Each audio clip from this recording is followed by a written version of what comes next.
11절에서 16절까지 있는 말씀입니다. 예레미야 48장 11절부터 16절에 있는 말씀,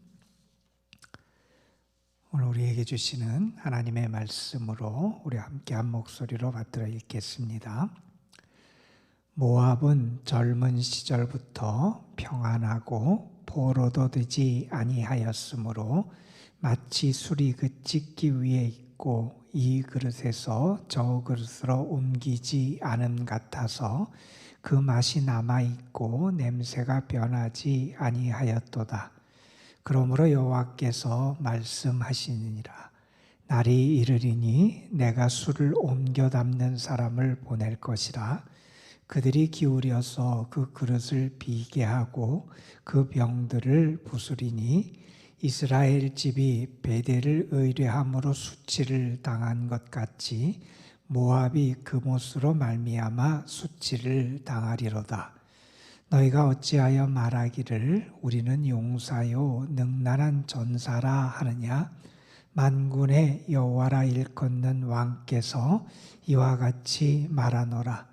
모압이 황폐하였도다. 그 성읍들은 사라졌고 그 선택받은 장정들은 내려가서 죽임을 당하니 모압의 재난이 가까웠고 그 고난이 속히 닥치리로다. 아멘. 이번 세일의 기도 이 기간 동안 하나님의 역사하심을 체험하는 은혜, 정말 하나님이 내 곁에 계시고 나의 기도에 응답하시는구나 라고 하는 그런 은혜의 체험이 분명히 여러분의 삶에 있을 줄로 믿습니다. 우리가 온 마음으로 간절하게 주를 찾을 때 주님이 우리를 만나시고 우리를 도우시는 귀한 은혜의 역사가 함께할 줄로 믿습니다. 오늘은 우리가 함께 예레미야 45장에서 48장의 말씀을 읽는 그런 날입니다. 예레미야 45장은 우리가 며칠 전에 살펴봤던 예레미야의 서기 역할을 했던 바룩과 관련된 이야기가 등장하는 말씀이에요. 다른 사람들은 다 멸망을 당해도 하나님께서는 이 바룩이라는 사람의 생명을 지켜주실 것이다. 이렇게 하나님이 약속하시는 그런 내용이 여기 45장에 등장하게 됩니다.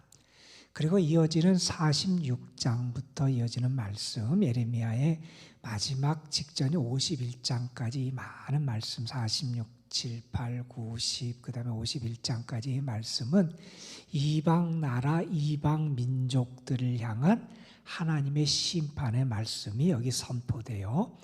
물론 예레미야 앞부분에서 25장까지 하나님은 유다 백성들 그리고 예루살렘을 향한 하나님의 심판의 선언을 하셨어요. 그들이 죄악 가운데 있고 그들이 하나님 앞에 범죄하고 우상을 섬기고 의로운 사람이 하나도 없고 이런 모습들에 대해서 하나님이 그들의 죄악을 지적하시면서 그들을 향한 심판의 선언을 하셨는데 이 예레미야의 뒷부분에 와서 하나님은 이방 나라들에 대한 심판도 선언하세요.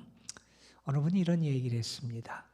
제 아무리 그럴싸 보이는 죄라 해도 반드시 죄값을 치르게 된다. 그 어떠한 죄라도 하나님께서는 이방 민족 그들에게도 그들의 죄에 대한 대가로 하나님께서 심판을 선언하시더라 하는 것을 우리가 알게 됩니다. 46장은 이집트에 대한 심판, 47장은 블레셋이란 나라에 대한 심판, 48장은 모압 민족에 대한 심판, 그리고 49장에서는 여러 민족들에 대한 심판들이 이어지는데 이러한 이방 나라 민족들에 대한 심판을 선언하시는 내용 가운데 오늘 우리 함께 48장 모압에 대한 하나님의 심판의 말씀의 일부를 우리가 택하여 읽었습니다. 이 모압은 어디에 사는 민족이냐 하면 여러분 사해에 있지요. 사해의 동편 쪽에 우리가 보기에 이렇게 이스라엘 지도가 있으면 사해가 있으면 그 동편에 거주하던 민족이 모압 민족이었어요. 그런데 오늘 말씀에 보면 48장 말씀에 보면 그들의 교만함으로 말미암아 그들의 영광이 그들을 떠나게 되고 이제 그 땅이 황폐해지고 그들이 포로로 끌려가게 될 것이다 라고 하는 하나님의 심판이 선포되게 됩니다. 여러분, 이 모압 민족이 거주하는 때는 다른 지역보다 어떤 지리적인 이점이 좀 많은 지역으로 알려져 있어요. 수자원이 다른 지역보다 더 풍부해요. 샘도도 많다 그러고요. 그리고 그 같은 팔레스틴과 가까운 그 지역이지만 강우량도 다른 데보다는 좀 더 많다 그래요. 여러분, 이렇게 물이 풍부하면 어떻게 됩니까? 농사 짓는 데 유리하지요. 그래서 포도 농사가 많이 지어지던 지역이 이 모압 민족이 살던 지역이고요. 더구나 거기에 또 목축하는 데도 이점이 많이 있는, 그래서 물이 있어서 그러한 지역에 이들이 거주했다 그래요. 그렇게 되면 여러분 어떻게 됩니까? 경제적인 풍요함을 누리며 살았던 것이 이 모압 민족이었어요. 그리고 그들은 지리적인 이점 가운데 큰 도로, 큰 길에서 떨어진 지역에 거하다 보니 외부의 공격이 거의 없는 안정적인 그러한 삶도 살아갔어요. 외세의 침입이 거의 없어요. 더군다나 그러게 보면 그들의 어떤 외교적인 그러한 그 전술도, 능란한 외교술 때문에 정치적인 안정도 누렸던 게 이 모압 민족이다, 이렇게 알려져 있어요. 어떤 지리적인 이점, 그리고 여러 가지 어떤 경제적인 풍요함의 이러한 이점들을 가지고 사는 민족이었고, 그리고 그들은 또한 자기들이 사는 지역에 나름대로 요새들을 잘 만들어 놔서 나라가 안정된 그러한 삶을 살았던 것이 이 모압 민족이다 그래요. 그러니까 경제적으로 안정되고 풍요로우니 모아놓은 것도 많지요. 정치적으로도 안정되고, 그리고 나름대로 요새도 구축하고, 그들이 그 가운데서 그런 것들에 의지해서 살아갔던 사람들, 다시 말해서 인간의 업적, 인간의 재물을 의지하는 그런 삶을 살았던 그들이 어떤 결과를 나타나게 되냐 하면 교만해지게 되고요. 그리고 또 기록에 보면 그들이 이방신, 오늘 말씀 13절에 보면 그모스라는 이름이 중간에 나와요. 그모스가 이 모압 민족이 섬겼던 신이에요. 이 우상을 섬기는 그러한 삶을 살아가게 되기도 하고요. 열왕기 하 3장에 보면 이 모압 민족이 나중에는 인신 제사까지 드리는, 사람을 제물로 바치는 그러한 죄악을 범했던 것이 이 모압 민족이에요. 풍요롭고 여유 있고 안정되고 나름대로 그들이 삶을 잘 만들어 간다고 생각했던 사람들인데 결국 교만해지고 우상을 섬기고 죄악 가운데 빠지는 모습을 보여줬던 게 이 모압 민족의 모습이라는 거예요. 하나님께서는 이러한 모압 민족에게 이제 뭐라고 말씀하시냐면, 내가 너희를 심판할 나의 심판의 도구 파괴자를 보낼 거다, 이렇게 말씀하세요. 그 파괴자는 누구냐 하면 바벨론의 느부갓네살 왕을 보낸다는 거예요. 그 바벨론의 느부갓네살 왕이 그들을 공격해 오게 되면 그들이 가지고 있었던 그 모든 것들, 그들을 안전하게 지켜줄 것이라고 생각했던 그들의 요새, 그들이 지금까지 일어났던 그들의 삶을 지탱했던 모든 것들, 그 모든 것이 아무 쓸모도 없고 아무것도 아닌 것처럼 되는 그러한 심판을 하나님께서 그들에게 내리시겠다, 그렇게 말씀하는 게 이 48장의 내용이에요. 여러분, 그들이 섬기던 신도 그들에게 아무런 도움이 되지 않는다는 거예요. 모압 민족, 지형적인 여건의 유리함도 있었어요. 그래서 경제적인 여유도 있었어요. 정치적으로도 잘했어요. 나름대로 군사적인 대비도 잘했어요. 외세의 침입도 없었어요. 오늘 11절 말씀 보면 그래서 이렇게 얘기하죠. 젊은 시절부터 평안하고 포로도 되지 않았어요. 어려움이 없었어요. 마치 좋은 혹은 술 오래 묵혀둔 그러한 포도주같이 그들이 맛 좋은 포도주같이 안정되고 다른 것에 옮겨지지 아니하는 안정된 삶을 살았던 것이 그들의 삶이었어요. 그런데 그들이 어떻느냐? 그 안정과 평안함 앞에서 그 가운데서 오히려 죄악된 삶을 살더라 하는 것을 우리에게 보여준다는 거예요. 날이 이를 것이다 하나님 말씀하세요. 이제 그들이 수치를 당하는 순간이 온다는 거예요. 그들의 죄악으로 말미암아 그들이 누리던 안정, 평안함, 번영함이 한순간에 꺾이는 그러한 날을 그들이 맞이하게 될 것이다 하는 겁니다. 이 모압 민족의 이러한 모습을 바라보면서 우리들의 모습은 과연 어떤지도 우리가 생각해 보게 돼요. 경제적인 여유도 생기고 삶의 안정도 생기고 이전보다 더 평안해지고 때로는 우리의 삶의 문제도 없어지고 해결되고, 여러분 그럴 때 여러분은 어떠한 모습을 보이며 살아가고 계십니까?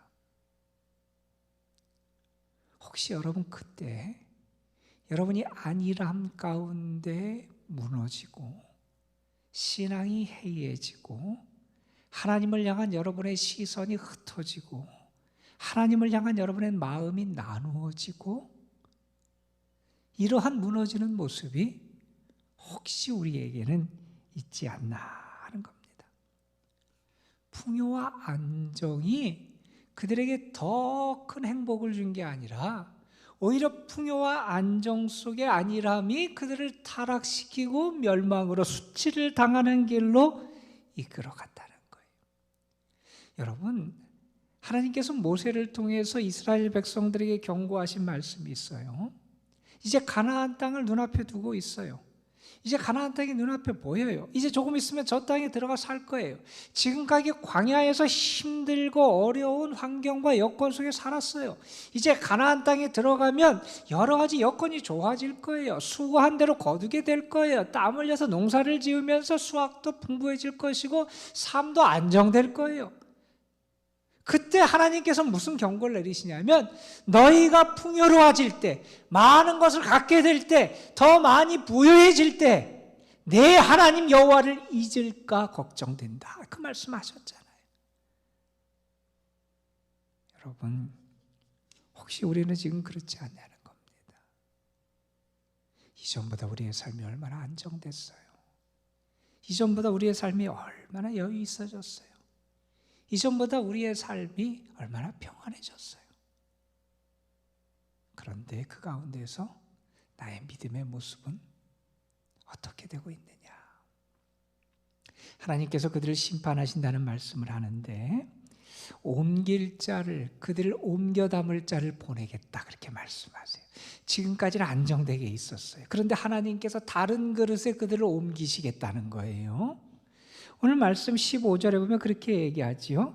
그들이 이제 모압이 황폐해진다, 그런 말씀을 하세요. 지금까지 안정되고 정치적 경제적으로 평안했어요. 그런데 이제 하나님께서 그들을 황폐함의 그릇에 담으시겠다는 거예요. 외적인 어려움도 있어요. 환란이 찾아오기도 해요. 외세가 그들을 침략해 오고 강한 군대가 그들을 쳐들어와요. 지금까지 내 힘으로 살 줄 알았어요. 이러면 될 줄 알았어요. 내가 됐다고 생각했어요. 내가 만든 것이 나를 안전하게 지켜줄 거라고 생각했어요. 교만했어요. 그 모든 것이 아무것도 아닌 것이 그 환란의 그릇에 담기게 되면, 황폐함의 그릇에 담기게 되면 알게 된다는 거예요. 내가 시련을 겪고 내 마음에 여러 가지 그 고통과 불안을 겪게 되면 내가 지금까지 추구했던 나의 세상의 자랑, 세상의 욕망, 세상의 기쁨, 그 모든 것이 다 헛되다고 하는 것을 내가 알게 될 날이 오게 될 거라는 거예요. 또한 이런 말씀도 있지요. 15절 뒷부분에 보면, 이전에는 그들이 평안하고 포로도 되지 않았는데 그 성읍들이 사라지고 그 선택받은 그 사람들이 이제 다 잡혀가요. 포로로 끌려가서 죽임을 당하는 일이 그들에게 있게 된다는 겁니다. 여러분, 포로로 끌려간다고 하는 것은, 포로에게는 인권도 없죠. 예전에 종이에요, 노예예요. 짐승보다 못한 삶이에요. 그들의 목숨이 보장된다는 그러한 안전함에 대한 보증도 없어요. 우리가 요셉이라는 사람의 일생을 잘 알잖아요. 그가 아버지 집에 있을 때는 얼마나 사랑받는 사람이었어요. 그의 삶이 얼마나 행복했어요. 얼마나 안정적이었어요. 그런데 형들의 미움과 시기를 받아서 그가 17살에 이방 사람들에게 종으로 팔려요. 노예 상인들에게 종으로 노예로 팔려가요. 애굽의 보디발의 집에 가서 10년 동안 그가 종살이를 해요. 여러분, 내가 할 수 있는 게 아무것도 없어요. 내 인생이 다 깨진 거예요. 뿐만 아니라 그가 3년 동안 감옥살이를 하잖아요. 그러한 삶이 종살이 노예 생활이에요. 포로로 잡혀간 삶이에요. 내 인생이 산산조각나요. 지금까지 나를 지켜줬던 것, 내가 의지하던 것들이 다 사라져요. 내가 할 수 있는 것이 아무것도 없게 돼요. 내가 얼마나 연약한 존재인지를 알게 돼요. 우리가 의지했던 것이 얼마나 덧없는가를 그들이 경험하게 될 거라는 거예요. 여러분, 13절 말씀에 이런 말씀도 하지요. 하나님이 이제 그들에게 수치를 당하는 수치의 그릇에 또한 그들을 담을 것이다. 그들을 황폐함의 그릇에 담고 하나님이 그들을 포로로 사로잡힘의 그릇에 담고 이제는 하나님께서 그들을 수치라고 하는 그릇에 담을 거라는 거예요. 여기 이런 말씀이 나와요. 이스라엘 집이 베델을 의뢰함으로 수치를 당한 것 같이 모압이 그못으로 말미암아 수치를 당한다. 이게 무슨 얘기냐면, 여러분, 남왕국 북왕국의 솔로몬이 죽은 다음에 분열이 되잖아요. 남왕국은 르호보암 중심으로, 그리고 북왕국은 여로보암이라는 왕을 중심으로 해서 나라가 분열이 되게 돼요. 자, 그때 솔로몬이 성전을 졌잖아요. 성전은 이스라엘 사람들에게 삶의 중심이고 신앙의 중심이에요. 그러니까 이스라엘 사람들에게 성전은 정말 중요해요. 그래서 성전을 찾아가고 성전을 예배하고 성전을 사모하는 것, 그들에 있어서 정말 아름답고 중요한 신앙의 모습이잖아요. 그런데 북왕국, 나라가 분열됐는데 북왕국 여로보암이 무슨 생각을 했냐면, 성전이 예루살렘에 있는데 사람들이 예루살렘을, 그 당시에는 뭐 철조망으로 갈려있던 것도 아니고 사람들의 왕래가 자유로웠던 그러한 시대니, 사람들이 예루살렘을 방문하고 남왕국을 향해 가고, 그러다 보면 남왕국의 마음이 뺏기고 또 그 남왕국 왕 르호보암에게 마음이 뺏기지 않을까, 그런 염려가 됐어요. 그래서 여로보암이 한 일이 무엇이냐면 금송아지 둘을 만들어요. 금송아지 둘을 만들어서 어떻게 하나는 베델에 놓고 하나는 단에다가 그 금송아지를 둬요.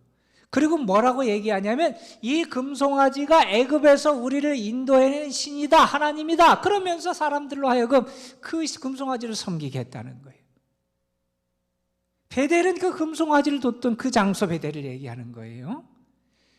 그래서 하나님을 아니라 우상을 만들어서 섬긴 그들의 죄악, 하나님을 떠나는 그 죄악의 출발점, 멸망의 출발점이 됐던 그 베델의 그 금송아지 사건, 그것 때문에 그들이 나중에 나라가 망하고 하나님의 심판을 받는 수치를 당하는 일이 있었는데, 그것처럼 그들이 섬기는 그모스 때문에 그들이 수치를 당할 거라는 거예요. 열심히 그모스라고 하는 신을 섬겼어요. 그러면 그 신이 내가 어려움에 처하고 위기를 당하면 나를 건져주고 살려주고 도와줘야 되는데 전혀 도와주질 않아요. 능력이 없어요. 나중에 어떤 일이 있었냐면, 그모스의 신상이 바벨론으로 옮겨져요. 다시 말해서 전리품이 돼서 그것이 끌려가요. 그만큼 수치를 당하는 일이 그들에게 벌어지게 된다는 거예요. 모압 사람들의 우상 숭배, 그것이 그들이 하나님의 심판을 받는 이유고, 그들의 교만이 하나님의 심판을 받는 이유다 하는 것을 말씀해요. 여러분, 14절에 뭐라고 말씀합니까? 너희가 어찌하여 말하기를 우리는 용사요 능란한 전사라 하느냐. 스스로 생각해요. 우리는 용사예요. 우리는 능란한 전사예요. 우리가 이길 수 있다는 거예요. 우리가 싸워서 우리 자신을 지킬 수 있다고 생각해요. 우리는 뛰어난 전사예요. 뛰어난 용사예요. 잘 싸울 수 있는 사람이에요. 요새도 튼튼해요. 그런데 그 모든 것이 다 무너지게 돼요. 15절에 말씀하지요. 만군의 여호와라 일컫는 왕께서, 만군 모든 군대의 참 왕이 되시는 하나님, 참 모든 군대의 지휘관이 되시는 하나님, 그 하나님의 역사, 그분만이 진정한 왕이고 진정한 우리의 대장이 되시는 분인데, 너희들은 스스로가 자신을 지키고 무언가 될 것처럼 생각한다는 거죠. 어느 분의 이야기예요. 하나님의 권능을 망각하는 건망증보다 값비싼 대가를 치르는 질병은 없다. 우리는 늘 하나님만이 능하신 분이고, 하나님만이 나의 왕이시고, 하나님만이 전능자고, 하나님만이 나의 대장이 되신다는 사실을 인정하고 살아가야 되는 거예요. 그래서 여러분, 눈으로 보기에는 어떤 강한 나라, 강한 사람, 강한 통치자들이 세상을 다스리고 이끄는 것처럼 보일지 모르지만 우리는 분명히 알아요. 하나님만이 왕이 되시고, 하나님이 모든 나라, 모든 왕들의 진정한 통치자가 되시고, 하나님 여호와가 진정한 왕이 되신다 하는 사실이에요. 여러분, 오늘 말씀은 모압이라고 하는 민족에게 하나님이 심판을 선언하신 얘기예요. 그들이 그렇게 정말 지리적으로, 경제적으로, 정치적으로 안정되고 행복하게 살아가고 그럴 수 있었는데, 그들이 그 가운데서 안일하고 죄악에 빠지고 우상을 섬기고 교만하고 이러한 모습이 결국 그들에게 심판을 가져오게 됐습니다. 그런 말이 있죠. 재물을 잃으면 조금 있는 거고, 명예를 잃으면 많이 있는 거고, 그리고 건강을 잃으면 모두 잃는 것이다. 그런 얘기가 있죠. 하나가 더 붙일 수 있을 거예요. 믿음을 잃으면 영원히 전부 다 잃는 것이다 말할 수 있을 거예요. 여러분, 오늘날은 물질, 풍요로움, 안정됨을 추구하는 그러한 사회예요. 사람들이 그러한 것을 위해서 때로는 신앙까지도 잃어버리는 모습들을 우리에게 보여주는 시대를 우리가 살아가고 있어요. 이 시대를 살아가는 우리들, 혹시 나는 나의 삶의 여러 가지 요건과 평안함 때문에 안일하고 나태한 모습, 잘못된 모습 속에 빠지지 않았는지를 살펴보면서 우리 자신의 모습을 하나님 앞에 바로 세웠으면 좋겠습니다. 여러분, 함께 기도했으면 좋겠어요. 하나님, 내가 물질이 아니라, 세상의 풍요로움과 안정이 아니라 하나님을 의지하게 하여 주시옵소서. 내가 영적인 안일함에 빠지지 않도록, 영적인 우상 숭배의 교만한 안일함에 빠지지 않게 하여 주시고, 하나님만을 나의 왕으로 모시고 섬기게 하여 주옵소서. 그럴 때 하나님이 여러분의 왕이 되셔서 여러분의 삶을 다스리시고 도우시고 이끄시는 은혜의 역사를 허락해 주실 줄로 믿습니다. 기도하겠습니다. 감사원금 무명으로 하나님 앞에 올려드렸습니다. 아버지 하나님, 여러 가지 유리한 여건, 조건 속에 살아가고 경제적으로, 정치적으로 안정된 그러한 삶을 살아갔던 모압, 그러나 그들이 교만하고 안일해지고 우상을 섬기고 했던 이러한 모습 때문에 하나님께서 결국 그들을 심판하시는 그러한 말씀을 우리가 함께 묵상했습니다. 이 말씀을 보면서 혹시 나는 나의 삶이 안정되고 평안하고 이전보다 더 풍부해진 그런 삶을 살아가는데 더 감사하고 더 하나님을 진실히 섬기고 더 온전하게 하나님만을 바라봐야 되는데 안일해지고 나태해지고 하나님이 아니라 세상을 따라가는 우리의 모습이 우리에게 있지 않은지 우리 자신을 살펴보게 됩니다. 하나님, 우리의 믿음 없음을 불쌍히 여겨주시고 풍요할 때는 풍요할 때대로, 안정될 때는 안정된 때대로, 위기와 시련의 때는 또 위기와 시련의 때대로 하나님만을 바라보며 하나님을 의지하며 하나님을 진정 나의 참된 왕으로 믿고 섬기는 저희들이 되게 하여 주옵소서. 내가 능한 용사라고 나 혼자 힘으로 싸워서 이기고 살아갈 수 있을 것처럼 교만하지 말게 하여 주시고 정말 겸손히 하나님 앞에 고개를 숙일 수 있게 하시고 나는 하나님의 은혜로 살아가는 존재임을 고백하며 하나님을 의지하는 저희들 되게 하옵소서. 우리가 영적인 나태함과 게으름과 교만에 빠지지 않도록 늘 성령께서 우리를 일깨워 주시고 하나님만을 참된 나의 신으로 왕으로 나의 대장으로 나의 주인으로 모시고 살아가는 신실한 주님의 사람들 되게 하옵소서. 오늘도 하나님 앞에 드려진 감사의 예물 위에 주의 은혜와 축복의 은총이 함께 하시기를 원합니다.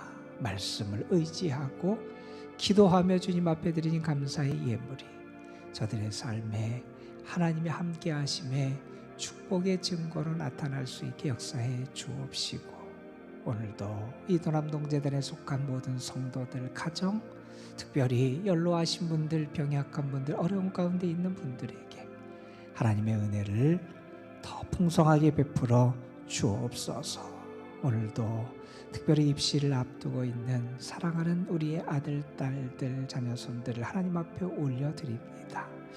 공예지, 구자운, 김성권, 김정원, 김태경, 김태원, 박수민, 박진, 서연우, 송하원, 윤서정, 이성욱, 이윤상, 이현재, 임동은, 정은서, 장현, 조서진, 주현우, 황승하 하나님 귀한 영혼들에게 오늘도 하나님 지혜도 주시고 건강도 주시고 무엇보다도 믿음 주시고 하나님께서 저들과 함께 하시고 저들을 도우시고 붙잡아 주시옵시며 저들의 삶에 하나님 열어주시는 귀한 은혜의 길 축복의 길을 하나님 베풀어 주옵소서. 이 시간 우리가 하나님 앞에 기도할 때 성령께서 우리의 기도를 도우시고 특별히 기도의 제목을 가지며 주의 이름을 부르며 간절히 주를 찾는 이들에게 분명히 하나님께서 하늘문을 여시고 응답하시고 저들의 삶에 놀라운 기적과 역사를 행하여 주실 줄 믿사옵고 우리 구주 예수 그리스도의 이름으로 기도드리옵나이다. 아멘. 은혜롭고 오늘 찬송하신 주님, 오늘도 주님을 바라고 나갈 수 있기를 간절히 소망합니다. 우리에게